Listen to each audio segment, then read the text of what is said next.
tama, lagi na lang ganito. Sa tuwing tinititigan ka, nai-inlove ako sa'yo. Bakit sa dinami-dami ng babae, ikaw pa ang nagustuhan ko? Hindi pwede, baka masira ang ating mga pinagsamahan. At sa isa't isa, magkaroon pa ng tampuhan. Baka kasi magbago ang patingin mo sa sasabihin ko. At di mo na ako pansinin na sa akin tuluyang lumayo. Natatakot din naman kasi akong aminin tunay kong nararamdaman. Baka kasi ikaw ay mawalay, wala na akong pakialam. Basta masaya ako na nakilala ka at naging kaibigan ko. Ayokong ipagpalit ang patingin sa pinagsamahan. Mas okay ng ganto, at least nandito ka kaibigan sa tabi ko. Basta tandaan mo kaibigan ko na mahal kita at masaya ako sa piling mo. Bakit hanggang kaibigan lang tingin mo sa'kin?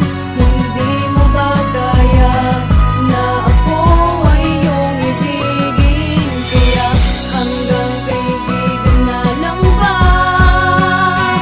ang maaaring kahantungan ng ating mga pinagsamahan? Wala lang ba ang mga masasayang pinagsamahan natin? Itatapon mo na lang ba mga alaala natin, iyong lilimutin? Di ba pwedeng mahalin mo ako tulad ng pagmamahal ko sa'yo? Handa akong magbago, yan ang aking pangako. Kung pagbibigyan mo lang ako ng pagkakataon, napatunayan ang nadaramang pagmamahal ko sa iyo. Ay di ko sasayangin ang bawat oras at minuto na tayo'y magkasama. Puro kaligayahan, parang walang hangganan pag tayo'y nagtatawa. Dahil ikaw aking sandalang simula ng pagkabata. Babae na nagsabi sa'kin na huwag kang luluha. Kung mawawala ka sa'kin, hindi ko makakaya. Ikaw aking prinsesa, ang tangi kong ligaya. Bakit hanggang